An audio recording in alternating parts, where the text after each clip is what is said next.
성가 감사합니다. 하나님이 우리를 대신해서 모든 악과 불편들을 제거하시리라 믿습니다.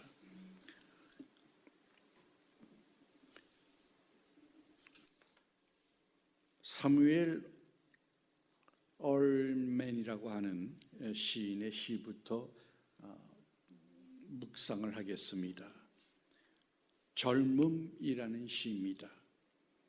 젊음은 인생의 한 시기가 아니요 마음의 상태이다.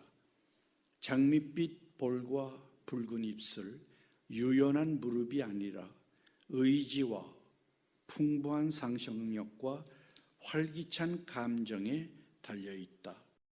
젊음이란 기질에 소심하기보다는 용기에 넘치고 수월함을 좋아하기보다는 모험을 쫓는 것이고, 이는 20살 청년에게도 외순 노인에게도 있다. 단지 나이를 먹는다고 늙는 것은 아니다. 이상을 버릴 때 우리는 늙는다. 그대와 나의 가슴 한가운데에는 무선국이 있다.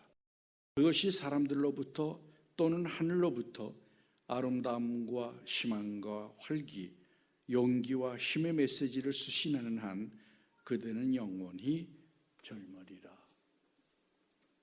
늙지 않으시기 바랍니다.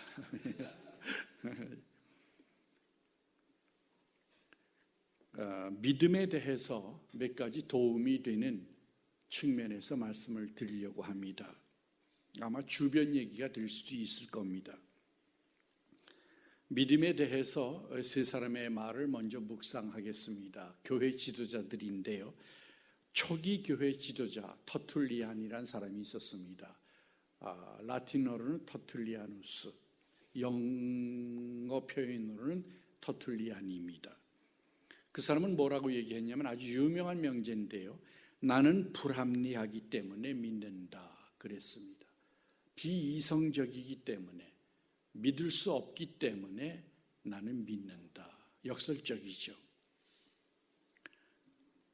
안셀름이라고 하는 사람, 제가 말씀 가끔 드리는데요. 중세입니다. 나는 믿기 위해 이해하지 않고 이해하기 위해 믿는다. 번역을 하면은요, 나는 증명이 됐기 때문에 그 결과로 믿는 게 아니고 더 진리를 이해하기 위해서 믿음을 먼저 바친다. 설명을 하면 믿음은 먼저 바쳐야 이해가 되는 거지, 우리가 이해하려고 기다려서는 영원히 믿음은 갖지 못한다는 뜻입니다.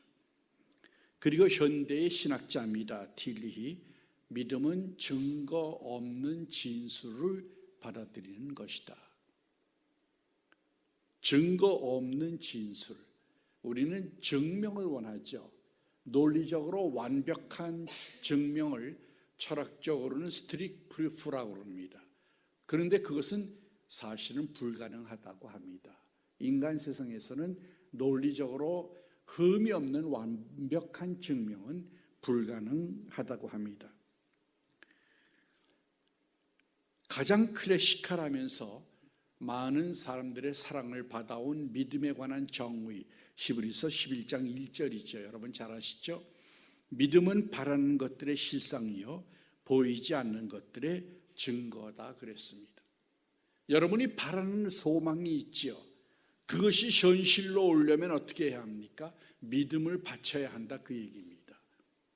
아무리 꿈만 꿔도 믿음을 바치지 않으면 그건 현실이 될 수 없다는 얘기입니다. 역사를 보세요. 믿음을 가지고 있던 사람들에 의해서 역사는 변화되어 왔습니다. 하나님은 어디에 축복하시는지 역사를 자세히 성찰해 보시기 바랍니다. 종교개혁자 루터와 켈빈, 그 시대에는 파문을 당하기까지 했어요. 파문이면요, 쳐 죽여도 죄가 안 되는 거예요.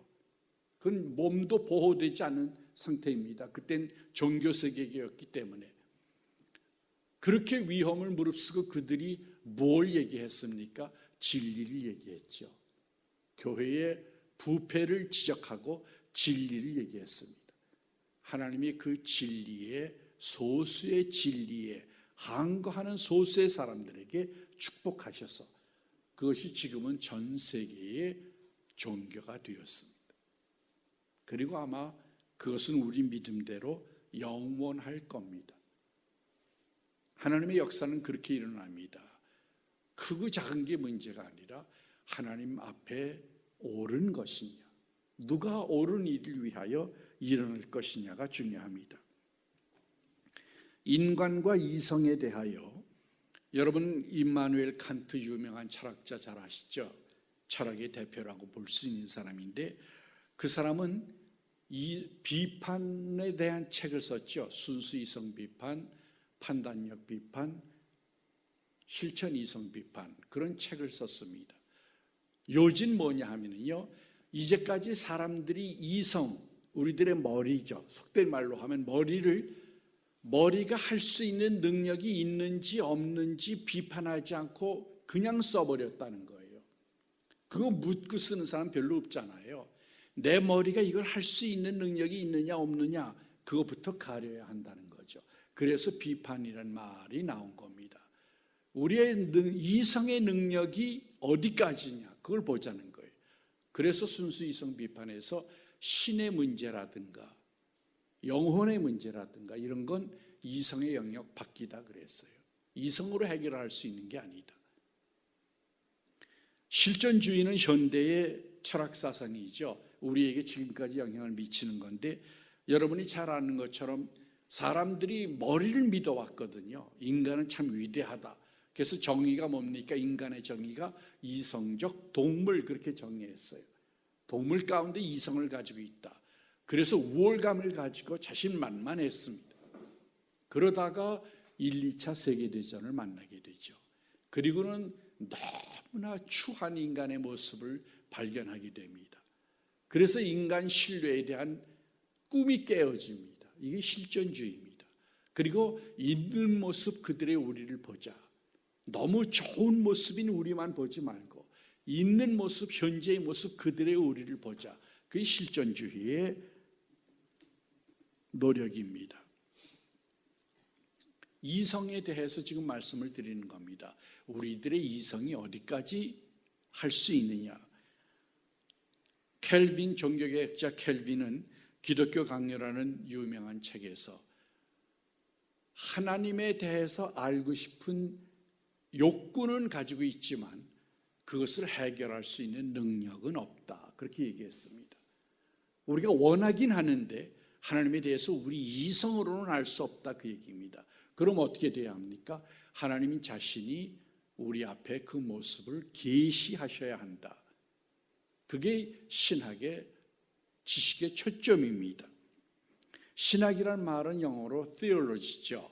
이 말은 히라보로 theos, 하나님이란 말과 logos, 학문이란 말, 이성이란 말의 합성어입니다. 아이러니컬하게도요, 하나님이 이성으로 알 수 있는 존재가 아니죠. 이게 신비입니다. 그래서 새로운 지식, 새로운 디멘션의 지식이 필요한데 그게 바로 계시입니다. 믿음과 이성은 어떤 관계가 있을까요? 인간이 시작되면서 초기에는 자연을 숭배해 왔습니다. 그러나 성경은 뭐라고 얘기합니까? 창세기 1장 28절에서 다스리라, 정복하라 그랬죠. 근데 그걸 숭배하는 거예요.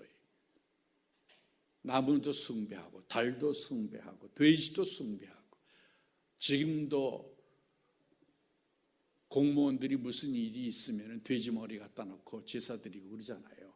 얼마나 창피한 일입니까? 이성을 찬양하고 숭배하는 일이 아직도 있습니다. 네오라고 불러야 되겠죠. 그래서 요즘 과학을 신뢰하는 운동이 일어납니다. 네오 이성주의, 과학주의죠. 나는 과학을 믿겠다. 그렇게 얘기합니다. 그러나 여러분, 과학이라고 하는 건 뭡니까? 과학이라고 하는 것은 보이는 것을 설명하는 겁니다. 이론이라고 하는 것, 법칙이라고 하는 것은 보이는 것을 설명하는 것이 이론이요, 법칙입니다. 사과가 나무에서 떨어졌다. 그걸 설명하는 거에 법칙의 이론이에요. 그게 과학입니다. 그러나 보이지 않는 세계를 과학은 다룰 수가 없습니다. 그게 과학의 한계입니다. 우리는 왜 믿습니까? 더 참이 뭔지 알라고, 진짜가 뭔지 알려고. 정말 이 세계가 우연일까? 그럴까요? 그 많은 우주와 나 자신을 포함해서 모든 것이 다 우연일까? 그게 더 합리적일까요? 그게 우연이라고 생각하는 게 더 합리적일까요? 아니면 영국의 유명한 사상가가 있었는데요. 최근에 그가 하나님을 인정하는 걸로 바뀌어서 뉴스가 되고 있습니다. 적어도 세계에는 이 세계를 움직이는 이성적인 존재가 있다. 그 신이 이성이 있다는 얘기죠. 이성적인 존재가 있다. 그렇게 고백했습니다. 진실을 알려고 우리는 믿는 겁니다. 그리고 바르게 살려고 믿는 겁니다. 믿음과 인간학은 어떤 관계가 있습니까? 삶을 그리고 자기를 바로 이해하려면 믿음이 있어야 합니다. 그리고 인간은 변화되어 갑니다. 인간이 되어 갑니다. 열린 꼬리라고 그러죠. 제가 얘기한 대로 신은 being, 존재하는 존재이지만 인간은 becoming, 되어져가는 존재입니다. 태어날 때부터 불완전하게 태어나서 인간이 점차 되어가는 겁니다. 그래서 그 되어져 가는 데서 뭐가 중요하냐 하면요, 하나님이 중요합니다. 사람을 바꾸는 거. TV 프로에 우리 아이가 달라졌어요라는 거 혹시 여러분 보는지 모르는데요. 정말 별별 애들이 다 있어요. 인간이 그럴 수 있다고요. 그런데 걔들이 달라지는 거예요. 심리학적이며 정신의학적인 어프로치를 해서 그들이 달라지는데요. 정말 인간을 바꾸는 건 누굴까요? 감옥에 있는 사형수, 그들에게 여러 가지 심리학적인 이론들을 얘기한다고 해서 그들이 과연 달라질까요? 그들의 증오가 없어질까요? 예수의 사랑을 받아들일 때 그들이 천진난만한 어린이가 됩니다. 그래서 그 사형수들이 나중에 영혼이 맑아져 가지고 그 집행을 감당하는 걸 우리가 잘 알고 있습니다. 인간을 변화시키는 건 뭡니까? 나를 나되게 하는 건 뭡니까? 고린도전서 15장 10절 바울의 고백이죠. 그러나 내가 나된 것은 하나님의 은혜로 된 것이니 내게 주신 그의 은혜가 헛되지 아니하여. 여러분의 선생님들이나 여러분의 부모나 여러분의 친구가 여러분이 되어가는 것을 도울 수 있지만 근본적으로 가장 파워풀하게 그리고 바르게 돕는 것은 하나님입니다. 이걸 저버리면 안 돼요. 하나님의 끈을 놓으면 안 됩니다.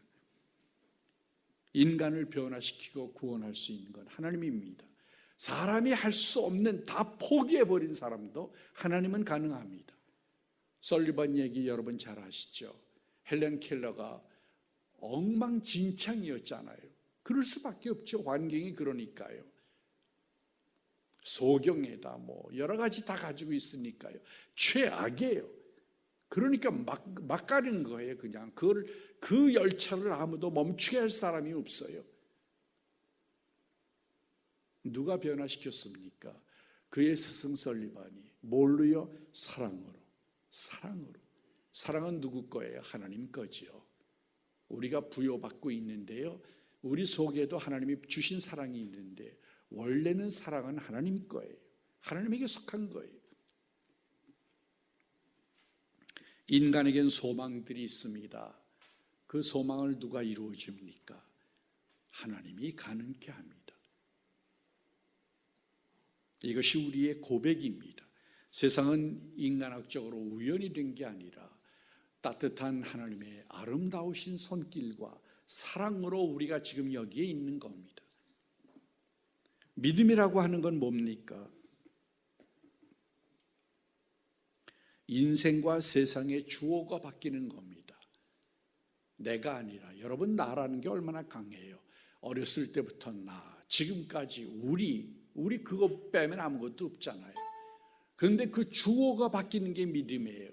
어디로 바뀝니까? 하나님으로 바뀝니다. 이젠 내 의지를 구현하려고 사는 게 아니라 하나님의 뜻을 실현하기 위해서 사는 것, 그게 새로 태어난 인생이요, 새로 받은 사명이요, 소명입니다. 이게 인간이 가야 할 원래의 길입니다. 그래서 믿음의 이니셔티브, 선취권은 누가 쥐고 있느냐 하면 하나님이 쥐고 있습니다. 히브리서 12장 2절 오늘의 본문입니다. 믿음의 주요 또 온전케 하신 이인 예수를 바라보자. 어느 영어 번역에는 쉽게는요, 시작이요 끝맺음인 완성자인 그랬어요. 믿음을 누가 시작합니까? 내가 교회 와서 내가 믿은 것 같지만은요, 여기까지 인도하고 믿게 감화하는 건 성경의 교훈대로 하면 성령의 역사입니다. 하나님의 신의 역사입니다. 그래서 우리가 하나님을 받아들이게 되는 겁니다. 완성은 누가 합니까? 완성도 하나님이 합니다. 시작도 하나님이 하고 완성도 하나님이 합니다. 그러므로 여러분 염려하지 마시기 바랍니다. 지금 믿음이 불안정하다고, 믿음이 약하다고, 때로는 회의가 일어난다고 염려하지 마시기 바랍니다. 나를 하나님이 끌고 갈 겁니다. 마지막에는 하나님 앞에 아름다운 신앙의 고백을 하는 경지까지 반드시 끌고 갈 겁니다. 믿음과 지식, 로마서 10장 2절에 보면 그들이 하나님께 열심히 있으나 올바른 지식을 따른 것이 아니니라 그랬습니다. 신앙을 가져도요, 방향이 잘못되면 안 된다는 겁니다. 지식이 있어야 한다는 거예요. 제대로 믿어야 하는 겁니다. 어떤 음식점에 가보니까요, 밥이 답이다, 그런 표를 붙인 걸 봤어요. 밥이 답이다. 인생 문제의 80%는 밥인지도 모르죠. 밥이 답이다. 인간의 이 삶에 있어서요, 하나님이 답입니다. 하나님이 답. 인생 만사, 일어나는 모든 일들은 인간이 답입니다. 사실은 인간이 문제지요. 우리가 왜 고민합니까? 회사에서 왜 갈등합니까? 어떤 사람이 글을 썼는데요, 일은 쉬운데 사람 관계가 어렵다고 그랬어요. 전부 사람이 문제잖아요. 사람들이 하는 거니까요. 사람이 문제예요. 행과 불행도 사람에게서 오는 거예요. 그런데요, 그 사람의 문제는 어디에서 해답이 옵니까? 하나님에게 있어요. 하나님에게 가면 문제가 해결됩니다. 사람은 해결할 수 없어요. 절대로 사람의 문제를 완전하게 해결하지 못합니다. 인간의 역사, 세상 모든 일들은 하나님이 답입니다. 그래서 예수님은 요한복음 14장 6절에서 내가 곧 길이요 진리요 생명이다 그랬습니다. 내가 길이다. 나를 따라오라. 누가 그렇게 자신 있게 말하겠어요? 철학자 키에케고르는 선생은 두 가지 선생이 있다고 그랬습니다. 우리에게 선생이 다 필요하잖아요. 그래서 선생 A와 선생 B라고 그랬는데요, 하나의 선생은 예를 들어서 기하학을 가르치는 선생 같은 분, 그건 누구라도 가능하잖아요. 선생님이 바뀌어도 그 학교에서 기하학은 가르칠 수 있잖아요. 그러나 또 하나의 선생이 있는데 그건 필연적인 선생이라고 그랬어요. 그건 예수라 그랬습니다. 생명을 주는 분, 진리를 가르치는 분, 그건 예수님이라고 그랬습니다. 이건 아무나 줄 수 있는 게 아닙니다. 믿음의 조상 누굽니까? 누가 말해도 아브라함이죠. 아브라함은 어땠습니까? 하나님의 전능하심을 믿었습니다. 아브라함의 받은 축복이 뭡니까? 여러분 잘 알죠? 나이 90에 이제 아기를 가질 수 없는 나이에, 그 사라도 부인도 아기를 가질 수 없는 나이에 그 뒤 10년이나 있다가 하나님의 약속이 이루어졌으니까요, 100세가 되는 거죠. 그러니까 그때에 하나님이 네 후손을 주겠다 그런 거거든요. 아마 대부분의 사람이 하나님이 실성했나 그랬을 거예요. 그렇잖아요.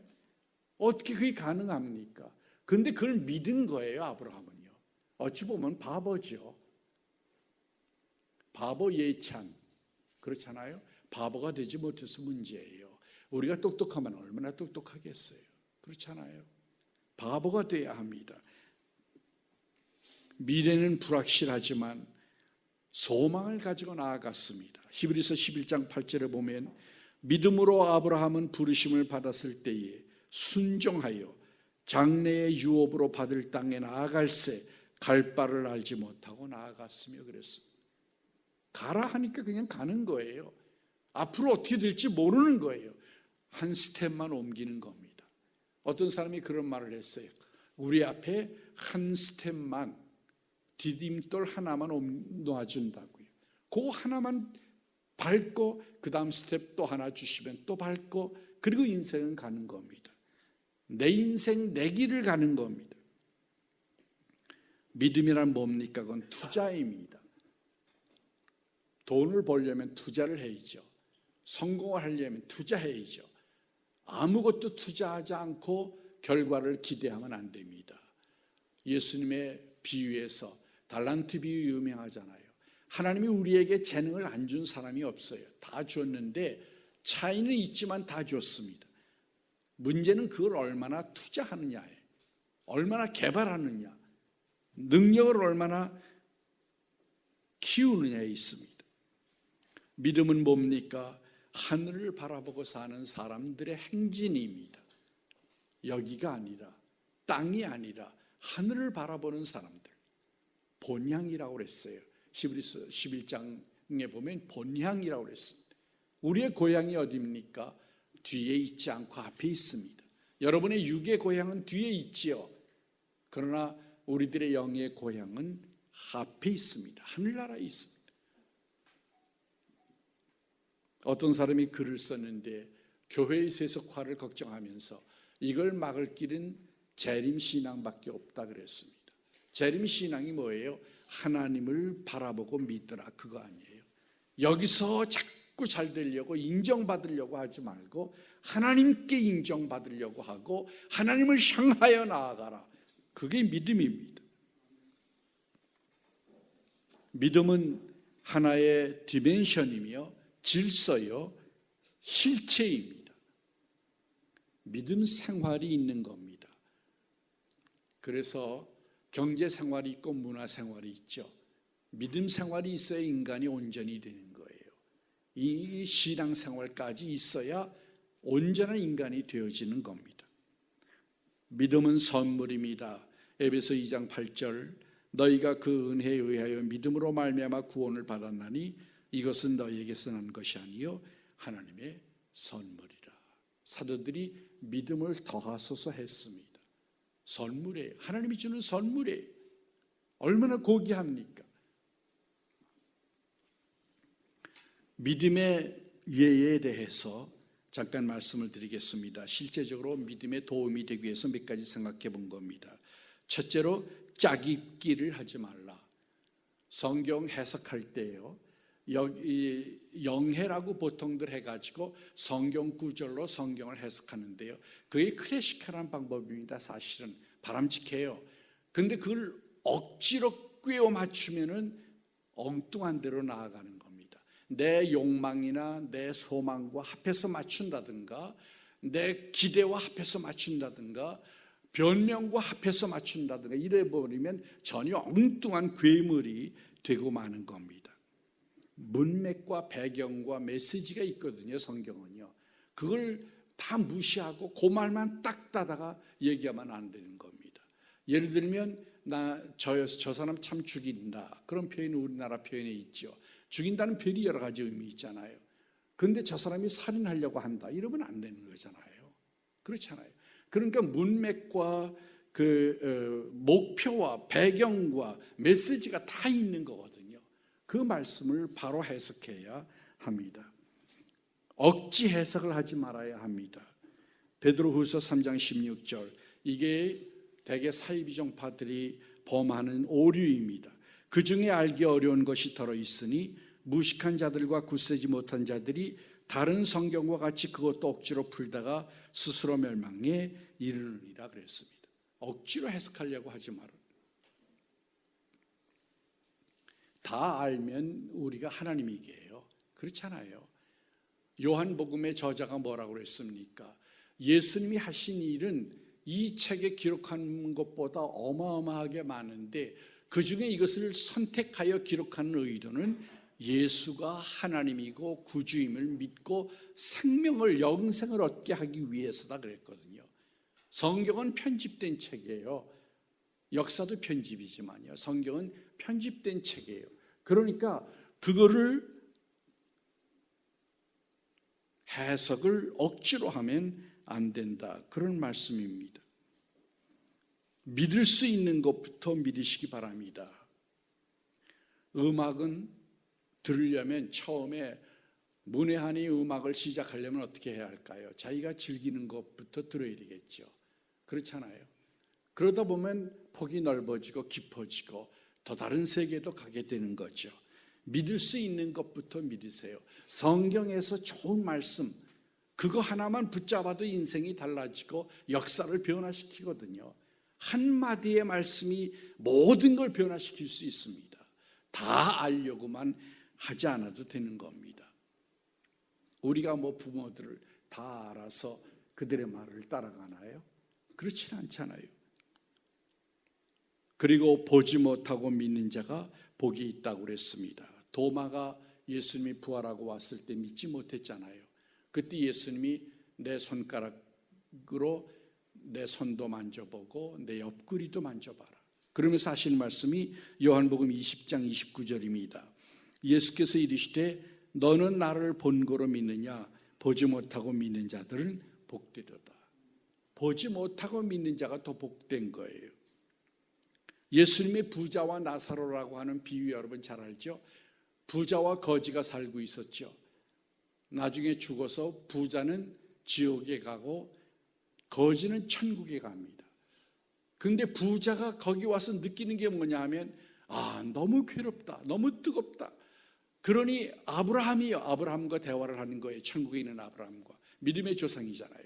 아브라함이요, 우리 집에 형제가 5이 있는데 나사로를 좀 살려보내가지고 증거하게 해달라. 그때의 유명한 말이 나옵니다. 누가복음 16장 31절입니다. 모세와 선지자들에게 듣지 아니하면 비록 죽은 자 가운데서 살아나는 자가 있을지라도 권함을 받지 아니하리라.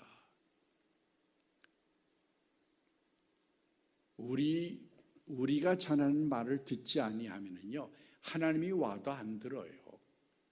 이스라엘 민족 보세요. 얼마나 기적을 체험했습니까? 놀랍잖아요. 그런데도 하나님은 안 믿고 우상 또 만들고 이집트로 다시 가자 이러는 거예요. 믿을 수 있는 사람과 안 믿는 사람은 아주 갈라져 있는 거예요. 그게 누가 가르치느냐가 중요한 게 아닙니다.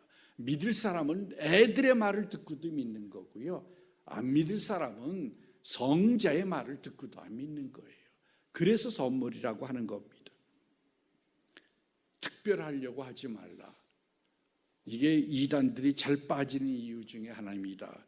바울이 얼마나 특별합니까, 여러분? 그렇잖아요. 성경 거의 전부를 썼잖아요. 신약 거의 전부를요. 그리고 초대교회, 초기의 교회, 기독교를 완성하고 확장한 사람이에요. 대단한 사람이에요. 그러나 그가 뭐라고 말합니까? 바울이 에베소 3장 8절에 보면 모든 성도 중에 지극히 작은 자보다 더 작은 나에게, 아니 작은 자라고 할 말이 없으니까요, 가장 작은 자 중에 더 작은 나에게 그랬어요. 이게 은혜 받은 사람, 바로 믿는 사람의 고백이에요. 성령이 역사하면 겸허해집니다. 이단과 사이비 정파가 뭐예요? 나는 특별하다, 특별한 계시를 받았다, 내가 최고다 그러잖아요. 그게 잘못된 거예요. 보면 압니다. 말을 듣기도 전에 그건 벌써 드러나는 겁니다. 특별하려고 하지 마세요. 특별히 구원 얻고 특별히 더 잘 알고 그러려고 무리하지 말아야 합니다. 선배와 증인들을 따라가기 바랍니다. 히브리서 12장 1절입니다. 이러므로 우리에게 구름같이 둘러싼 허다한 증인들이 있으니, 여러분 기독교 역사를 보세요. 얼마나 많은 훌륭한 사람들이 있어요. 증인들이 구름같이 있다고 그랬어요. 구름같이 있어요. 우리를 응원하는 사람들이 천국에서 구름같이 있습니다. 선배들의 신앙을 따라가세요. 한국교회 선배들 얼마나 아름다워요. 그렇잖아요. 주기철 목사님 뭐 일일이 될 수도 없죠. 또 우리에게 밝혀지지 않은 분은 또 얼마나 많겠어요. 그래서 11서 12장 2절에 믿음의 주여 또 온전케 하신 예수를 바라보자고 그랬어요. 사람을 바라보고 교회 나오면 실망합니다. 아무리 존경스러운 사람도 어느 날 실망합니다. 그러나 예수를 바라보면 그 믿음은 영원합니다. 예수를 바라보기 바랍니다. 교회가 문제가 없을 수 없죠. 사람이 집단인데요. 초기 교회에도 고린도 교회 같은 건 한심했습니다. 어마어마하게 한심했어요. 분쟁도 있었고 영적 싸움도 있었고 성적으로 문란도 있었고 형편없었어요. 근데 그게 왜 교회였습니까? 훈련 공동체예요. 교회는 훈련 공동체입니다. 시내산에 있었던 이스라엘 민족처럼요, 훈련 공동체입니다. 물론 공부를 할 때 학교 가지 않는 사람도 있죠. 독학하는 사람도 있어요. 그래 이제 교회가 부패하니까 교회는 안 나가고 혼자서 성경 보고 예수 믿는 사람도 있어요. 일본에도 그런 신학자들이 있죠. 그러나 예수님은 가능하면 성경은 뭡니까? 교회 안에서 서로 힘을 돕고 함께 끌고 가고 함께 가는 공동체예요. 나만 빨리 뛰어도 안 되는 거예요. 저 사람 뒤처지면 저 사람의 믿음도 받아주고 믿음이 약하면 비판하지 말고 그 사람도 도와주고 그래서 함께 가라 그 얘기예요. 그럼 더 쉽거든요. 학교 가면 공부하기가 쉽잖아요. 교회는 예수님이 세우신 훈련 공동체입니다. 또한 믿음에는 분량이 있다고 그랬어요. 누가복음 17장 5절에 믿음을 더하소서 그랬어요. 믿음을 더 달라고.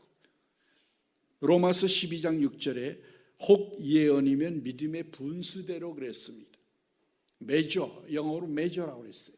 이게 분량이 있단 말이에요. 믿음도 큰 믿음이 있고 작은 믿음이 있어요. 이왕이면 여러분 큰 믿음 되시기 바랍니다. 믿음도 엑서사이즈입니다. 연습이 필요해요. 세상의 모든 일 가운데 연습 없는 일이 어디 있습니까? 제 은사 중에 윤학원 선생님이라고 계시는데 영락교회 장로님이고 합창을 많이 하신 분이죠. 근데 그분이 TV에서 말씀하시는데 어떻게 음악을 잘할 수 있습니까? 그러니까 연습밖에 없다는 거예요. 100번이고 200번이고 부른다는 거예요. 이게 상상할 수 없는 숫자잖아요. 그걸 실제로 그렇게 부른다는 거예요. 연습밖에 없는 겁니다. 믿음도 연습밖에 없어요. 누가 뭐 사랑이 있어서 처음부터 구제하나요? 주고 싶어서 처음부터 구제하나요? 그게 아니잖아요. 성경이 구제하라 그랬으니까 내 거 아까운데도 쩔쩔매면서 조금 구제할 수도 있잖아요. 그러다 보면은 자꾸 그걸 하다 보면은 기쁨도 오고 받는 사람의 표정과 삶이 변화되는 걸 보고 기쁨도 오고 주게도 되고 억지로도 주게 되고 자기 것도 내어주게 되고 그렇게 되는 겁니다. 신앙도 연습이에요. 기도도 그래요. 기도가 유창하게 언제나 잘 됩니까? 그렇지 않잖아요. 어느 날은 뭐 잡념도 떠오르고 기도하다가 딴 짓도 하게 되고 자꾸 그러잖아요. 그래도 기도를 계속하면 그 기도가 나중에 줄이 잡혀서 기도가 잘하게 되는 겁니다.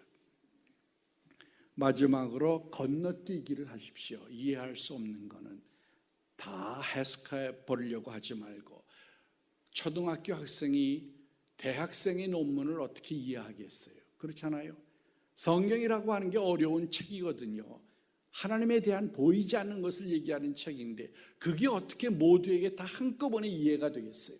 그러니까 성경을 다 알고 믿겠다. 그건 전혀 가능한 게 아니에요. 건너뛰기를 해야 합니다.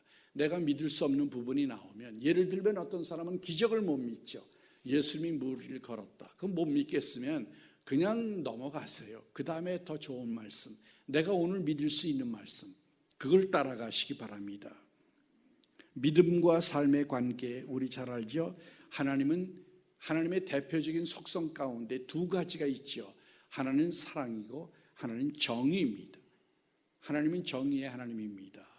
그래서 예수님이 십자가를 지기까지 했잖아요. 그런데 기독교인이 비윤리적이다. 그건 말이 안 되는 거예요.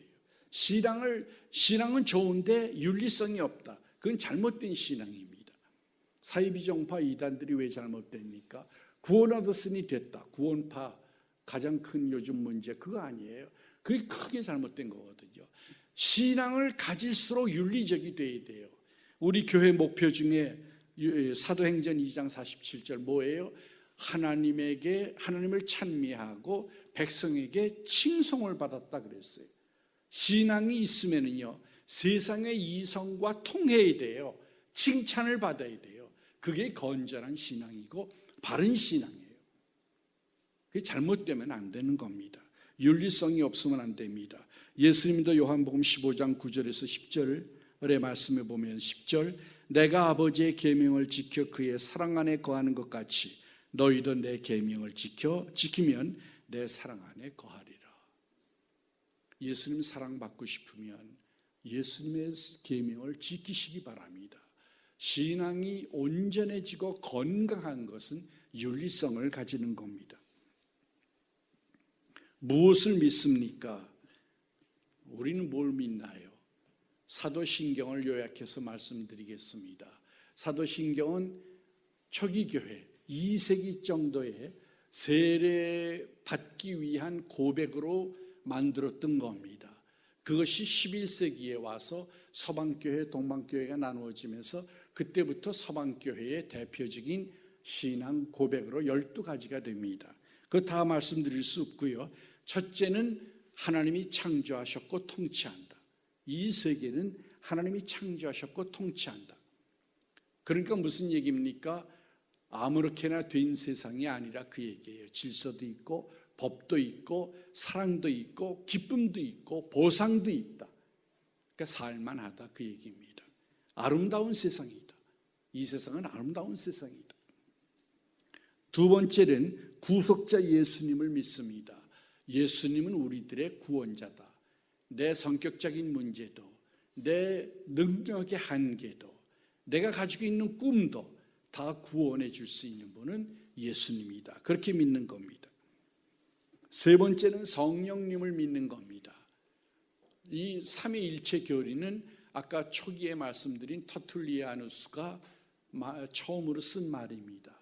성경에는 없는 말이지만 성경을 표현한 말이기 때문에 기독교가 정통적으로 고백하는 신앙입니다. 하나님, 예수님, 성령님. 성령님은 하나님의 신이죠. 하나님의 신을 우리는 믿습니다. 하나님의 신이 우리를 감화하고 감동하고 도와주고 이끌어주고 보이지 않는 신이 늘 우리와 함께합니다. 예수님을 얘기할 때예요. 예수님의 역사와 우리와 무슨 상관이 있습니까? 물을 수 있죠. 2000년 전에 예수님이 우리의 구원과 우리의 현재 삶과 무슨 의미가 있습니까? 그럴 수 있습니다. 소크라테스의 유명한 말 가운데 여러분 너 자신을 알아라는 말이 있죠. 그건 요즘도 얼마나 많은 사람들이 감동을 해요. 그렇잖아요. 그걸 학문적으로는 직접성이라고 그럽니다. 옛날에 한 사람의 말이지만 오늘 우리에게 영향을 미친다는 거예요. 학문에도 직접성이 있다고 하면 하물며 하나님의 아들이 이 땅에 왔다가 이뤄놓고 간 사역이 효과가 없을까요? 교회를 믿는 겁니다. 교회는 예수님이 세우신 공동체입니다. 그리고 성도 간의 교제, 커뮤니케이팅, 서로 돕고 사랑하고 격려하고 그리고 사죄와 영생과 부활을 믿습니다. 저는 기도할 때마다요, 하나님이 용서해 주신 게 너무너무 감사해요. 만약에 용서가 없다면 우리가 얼마나 괴로워하고 얼마나 빗나갈까요? 그렇잖아요. 막 나갈 거 아니에요. 해도 안 되면 막 나가잖아요. 윤리적으로 살아도 허무하기만 하고 보상도 없고 알아주는 사람도 없고 그러면 에라 모르겠다. 나도 아무렇게나 살자. 그럴 수도 있잖아요. 그걸 하나님이 번번이 용서해 가지고 새로운 기회를 주고 새 도전을 주는 겁니다. 새 생명을 주는 겁니다. 그러니 용서가 얼마나 귀중해요. 용서라는 게 기독교의 메시지잖아요. 용서하라. 오늘 본문 말씀에 보면 보배와 진주 얘기가 나옵니다. 보배와 진주. 여러분 인생의 보배는 뭡니까? 성공입니까? 돈입니까? 정말 뭘까요? 정말 뭘까요? 한번 생각해 보세요. 하나님이 아닐까요? 하나님이 계시다면 하나님이겠죠.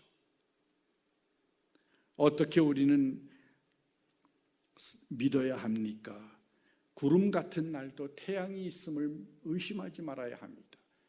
회의가 오는 날도, 기대대로 되지 않는 날도, 기도대로 되지 않는 날도, 어려운 때도 구름이 있다고 태양이 없습니까? 태양은 언제나 있는 겁니다. 언젠가는 그 태양이 비칠 겁니다. 그리고 하나님이 이니셔티브를 쥐고 있다는 말 잊지 마시기 바랍니다. 하나님이 여러분의 신앙을 끌고 갈 겁니다. 적은 무리여 무서워 말라. 하나님이 너희에게 그 나라 주기를 기뻐하신다는 말씀이 있죠. 하나님이 여러분을 구원하길 기뻐하시니까 두려워 말고 하나님을 따라가라, 그런 얘기입니다. 믿음은 의무가 아니라 축복입니다. 그러므로 믿음도 없어 그렇게 할 만합니다. 하나님의 인격과 능력과 하신 일과 하실 일을 믿는 것이 믿음입니다. 그리고 믿음은 한 분에게 초점을 두는 겁니다. 이 사람을 만족시키고 저 사람을 만족시키려고 하는 이리 뛰고 저리 뛰고 갈팡질팡하는 게 아니고 하나님 한 분에게 만족하면 모든 것이 형통합니다. 다른 모든 사람들에게 요구도 채워집니다. 바라기는 여러분들이 큰 믿음, 예수님이 놀랐다고 그러잖아요. 그 믿음을 보고 놀랐다. 한번 그렇게 믿어보시기 바랍니다. 기도하겠습니다. 사랑의 아버지 하나님 감사합니다. 저희들에게 믿음을 주시고 성령으로 감화하시고 진리를 깨닫게 하시는 것을 진심으로 감사합니다. 하나님, 저희에게 믿음을 충만히 주셔서 우리가 하나님의 거룩한 사역을, 하나님의 뜻들을, 우리들의 문제를 이루어 드릴 수 있도록 축복하여 주시옵소서. 우리들의 믿음을 끝까지 붙잡아 주시옵소서. 예수님의 이름으로 기도합니다. 아멘.